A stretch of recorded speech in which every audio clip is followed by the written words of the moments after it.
బలమైన మెజారిటీ గెలిపించండి. ఒకటే చెప్తా ఉన్నాం, జగన్మోహన్ రెడ్డి గారి పల్లకీలు మోసం, చంద్రబాబు గారి పల్లకీలు మోసం, ఎంతకాలం పల్లకీలు మోసం. నేను మిమ్మల్ని పల్లకీలు ఎక్కించడానికి వచ్చాను. సామాన్యుడిని ఎంతసేపు నేను సామాన్యుని పల్లకి ఎక్కించడానికి వచ్చాను. అందుకని సామాన్య పల్లకి ఎక్కించాలి అంటే జనసేనకి ఓటేయండి. లేదు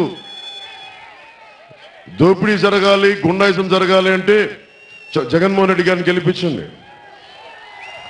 అవినీతి, ఇసుక మాఫియా జరగాలంటే తెలుగుదేశం పార్టీని గెలిపించండి. కానీ సామాన్యుడి కష్టాలు గట్టే అండగా ఉండాలంటే జనసేన గెలిపించండి. అలాంటి జనసేనకి మీరు అండగా ఉంటారని తెలియజేసుకుంటూ, మాడపొడుచులందరికీ పేరు పేరున మీ అందరికీ ధన్యవాదాలు తెలుపుకుంటూ, ఆ దూరాన ఉన్న మా అక్క చెల్లెలందరికీ ధన్యవాదాలు తెలుపుకుంటూ, ప్రతి ఒక్కరికి, అన్నదమ్ములందరికీ, జన సైనికులందరికీ, ఇక్కడున్న నాయకులందరికీ, ప్రతి ఒక్కరికి, అలాగే సిపిఐ, సిపిఎం, బిఎస్పీ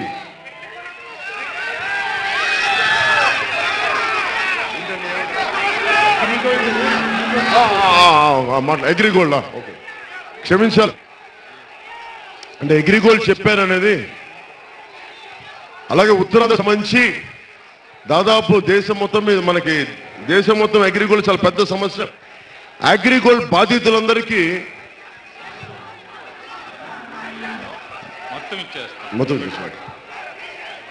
అగ్రిగోల్డ్ బాధితులందరికీ చాలా కష్టాలు, కన్నీళ్లు ఉన్నాయి, చూశాను. అగ్రిగోల్డ్ ఓనర్స్ కి చాలా డబ్బు ఉంది, చాలా ఆస్తులు ఉన్నాయి. కానీ ఎందుకు ఆస్తులను వేల వేయలేకపోతున్నారంటే తెలుగుదేశం నాయకులు, వైసీపీ నాయకులు ఇద్దరు కుమ్మక్కై ఆస్తులు వాళ్ళు తీసేసుకోవాలనుకుంటున్నారు. అందుకని మేము జనసేన ప్రభుత్వం రాగానే 3 నెలల్లో అగ్రిగోల్డ్ బాధితులందరికీ మీ ఎంతైతే కట్టారో ఆ డబ్బు తెప్పించే బాధ్యత 3 నెలల్లో, ఖచ్చితంగా 3 నెలల్లో డబ్బులు తెప్పిస్తాం, మీకు ఇప్పించేస్తాం.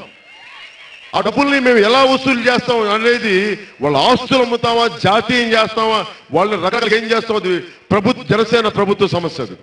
అందుకని అగ్రిగోల్డ్ బాధితులకి మేము వచ్చిన 3 నెలల్లో మీరు ఏదైతే సొమ్ము కట్టారో అది మీకు తిప్పించే బాధ్యత, వాపసు తిప్పించే బాధ్యత మేము తీసుకుంటాం, మీకు తెలియజేసుకుంటాం.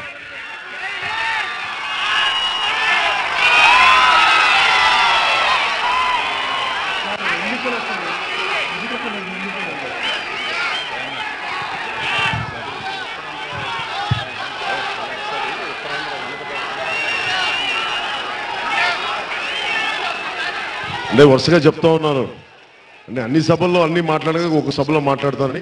ఇక్కడ నన్ను అడుగుతుంది ఉత్తరాంధ్ర వెనుకబాటుతనం గురించి, ఉత్తరాంధ్ర మనకి రెల్లి కులస్తుల గురించి.